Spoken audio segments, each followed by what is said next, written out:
नमस्कार दोस्तों, प्राइज वाला में आपका स्वागत है। तो आज हम बात करेंगे स्प्लेंडर ऑटोमोबाइल की कैमशाफ्ट की।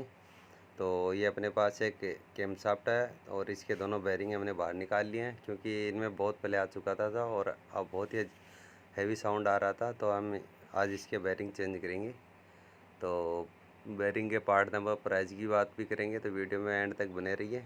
तो ये अपने छोटे वाला बेरिंग है, तो इसके पार्ट नंबर है 6902C3 और MRP है 256 रुपये। मैन्युफैक्चरिंग डेट है 7/2023। तो देख सकते हैं NBC कंपनी के जेन्युइन हमने लिए हैं और इसमें NBC कंपनी के ही आते हैं। तो ये लगाएंगे हम और देख सकते हैं इसके ऊपर भी पार्ट नंबर आते हैं। इसके बेरिंग साइज़ आती है, पार्ट नंबर बोलो, बेरिंग साइज़ बोलो। और इसके अलावा ये अपना बड़ा वाला बेरिंग है, तो ये भी हमने NBC का लिया है और इसकी बेरिंग साइज़ की बात करें 6905C3 है और इसका MRP है 301 रुपये।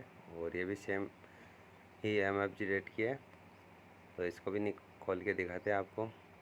तो जब भी आप भी किसी बाइक के इंजन का काम करें, तो अगर कैम सही है तो उसके बेरिंग ज़रूर चेंज कीजिए, क्योंकि समय के साथ बेरिंग भी ख़राब होते हैं और काफ़ी बार कैम भी चेंज करनी पड़ती है अगर ज़्यादा डैमेज हो तो देख सकते हैं इसके ऊपर पूरा NBC वगैरह का लोगो वगैरह सब है। तो ऐसे ही नॉलेजेबल वीडियो देखने के लिए आप हमारे YouTube चैनल को सब्सक्राइब कीजिए, वीडियो को लाइक एंड शेयर कीजिए। धन्यवाद।